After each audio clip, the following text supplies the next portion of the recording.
Salut à tous et à toutes, c'est Pierrick, j'espère que vous allez bien, que vous êtes en forme. On se retrouve aujourd'hui sur une vidéo sur Figma. Ouais, vous avez bien entendu, ça faisait un petit moment qu'on n'avait pas fait de vidéo sur Figma.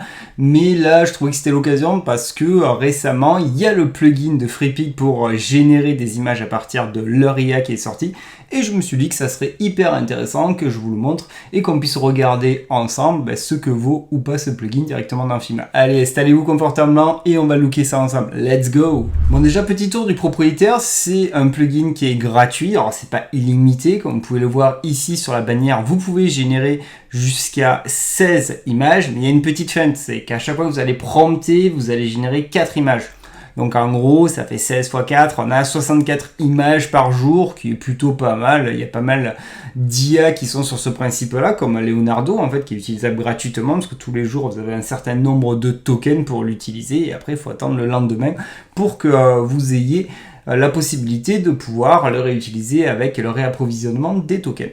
Donc là, on est sur un système classique et première étape, j'ai envie de dire, c'est installer le plugin. Donc il s'appelle AI Image Generator by Freepik. Franchement, Freepik, ils ont assez bien bossé parce qu'ils ont pas mal de plugins. Le plugin pour aller directement dialoguer avec leur base de données de contenu. Ils en ont un pour les icônes. Et là, ils ont rajouté celui dédié à leur IA. Donc c'est plutôt cool. Vous lancez le plugin et là, vous allez voir que franchement, l'UX, c'est pas dégueu. On va enlever la bannière pour pas être parasité. Déjà, il me recommande quel type de style je veux mettre en place. Donc si je veux un truc plutôt réaliste, plus de la peinture, du digital art, de l'illustration ou du freestyle total. Donc là, on va partir sur du réaliste. Je clique et là, c'est assez simple. On a un input, un champ où on va pouvoir prompter. On a directement un exemple spécifique qui est mis en place. Et ici, je peux choisir les différents ratios. J'en ai pas 50 000, mais ça va. Là, je peux rechanger de style. Ils sont pas fous. Je suis pas obligé de revenir en arrière. C'est plutôt cool. On va aller sur du landscape. Donc là, vous pouvez voir qu'il me reste 7 génération sur les 16.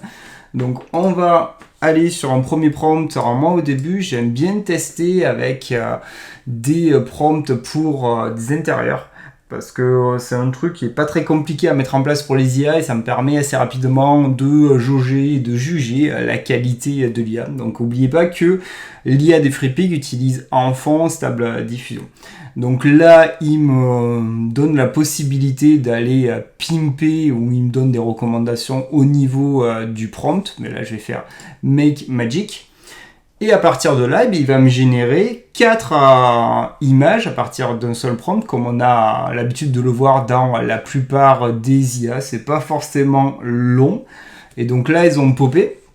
Donc on va déplacer. Tac, tac, tac. On va aller regarder tout cela.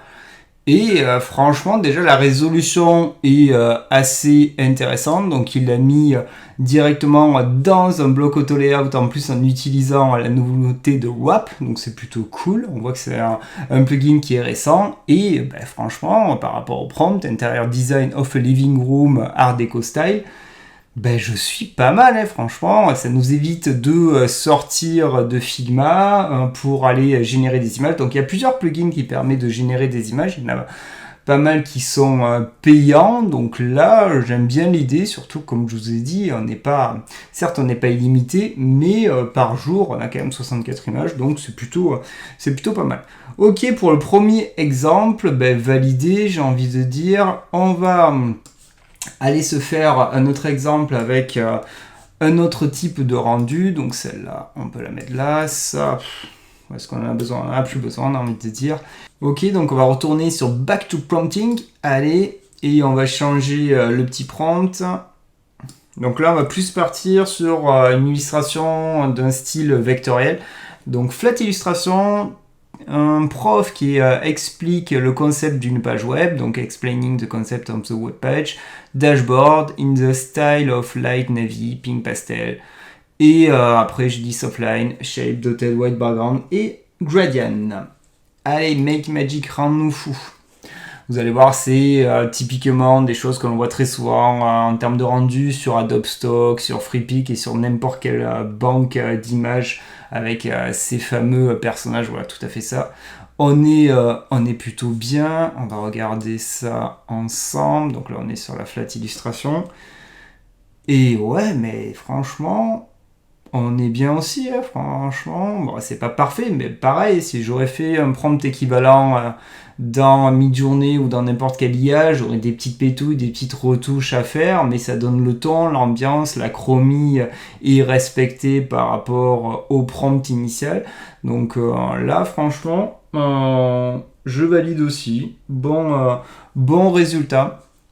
On va continuer un petit peu dans notre foulée. On va aller sur un rendu un peu plus photographique de publicité. Donc back to prompting. Alors j'étais resté en photo pour le coup. Le coup de le mettre flat illustration, ça a forcé le fait qu'il me fasse un rendu illustration. Donc j'avais zappé de changer le style. Là je veux aussi rester sur du photo. Donc là, je lui dis produit photographie, donc d'un parfum qui est sur de l'eau et je veux qu'il y ait des reflets, je veux qu'il y ait des fleurs en gros. Et make magic. Ce qui est cool, c'est que aussi c'est pas long en fait. Ça prend vraiment que quelques secondes et ça marche plutôt bien. Donc je suis assez fan de ce petit plugin. Donc qu'est-ce qu'on a de beau là? On a bien des parfums. On va aller optimiser quand même notre page. Ouais, c'est pas mal, hein, franchement. Bon, on voit que c'est des images qui sont générées par une IA. Hein, si je devrais, avec le même prompt que les prompts que j'utilise, je les connais, vu que c'est des prompts que j'avais mis en place dans Midjourney. Donc c'est pour ça que ça me permet d'avoir une visibilité, de comparer entre Midjourney et du coup là, le plugin de Freepik. Donc ok, c'est peut-être pas parfait, ok, on peut voir que c'est généré par des IA, mais ça fait le job, c'est pas déconnant en soi, je trouve, en tout cas pour les 3 premiers prompts. Là pareil, on va aller sur une illustration, c'est un prompt que j'avais créé, que j'aime bien, qui fait des rendus un petit peu de poster, de style dessin. Donc là on va changer le style, on va se mettre en digital art, on va se mettre en portrait. Le prompt est assez court. Donc, Travel Poster of Paris, in the style of Art Deco inspired romantic scene. Allez, let's go. Donc ça, pareil, celui-là, c'est un prompt qui marche assez bien dans la plupart de toutes les IA génératives d'images. Vous avez aussi vu très souvent ces types de rendus de posters qui mettent en avant une ville spécifique. C'est un rendu qui a vraiment un cachet spécifique et qui est assez facilement reconnaissable. Donc là, avec l'illustration, on peut voir quand même qu'il met un peu plus de temps, mais ok, il a fini, voyons. Est-ce que par rapport à ce qu'on avait fait, ce que j'avais fait dans MJ, ouais, il y en a des pas mal. La première, normale, après voilà, hein, c'est vraiment ce cachet-là que je parlais, où en général, après, il y a marqué le nom de la ville, un petit peu comme il est arrivé à le faire ici. Et ouais, franchement, il y en a des sympas. Ces deux-là sont sympas. Donc j'ai bien le rendu à peu près que j'avais. Donc c'est un peu moins bon que ce qu'on aurait pu avoir dans Midjourney. Mais comme je dis, ça évite de sortir de Figma. Et sur des choses qui seront très génériques, très classiques, bah, pas la peine de vous embêter. Hein, lancez le plugin et basta. Bon, ça en essaie un dernier quand même, parce que là, on a fait du réaliste au niveau de l'intérieur, on a fait un peu de publicité, on a fait des types d'illustrations que l'on voit très souvent, qui sont très tendance, et là, un style de poster pour mettre en avant des villes. On va repartir pour le dernier sur du réaliste, mais avec un personnage, en fait, un être humain, pour voir comment il gérerait les êtres humains. Donc, on remet photo au niveau de l'élément. On colle le petit prompt, donc le prompt classique, réalistique portrait, donc un portrait réaliste d'une femme à Paris. Je dis qu'elle a des longs cheveux noirs, qu'elle regarde la caméra et que la lumière est naturelle, et je dis ultra détaillée. Donc c'est là où justement je suis intéressé par voir le petit rendu. Allez, make magic et portrait, ouais, non, allez, landscape.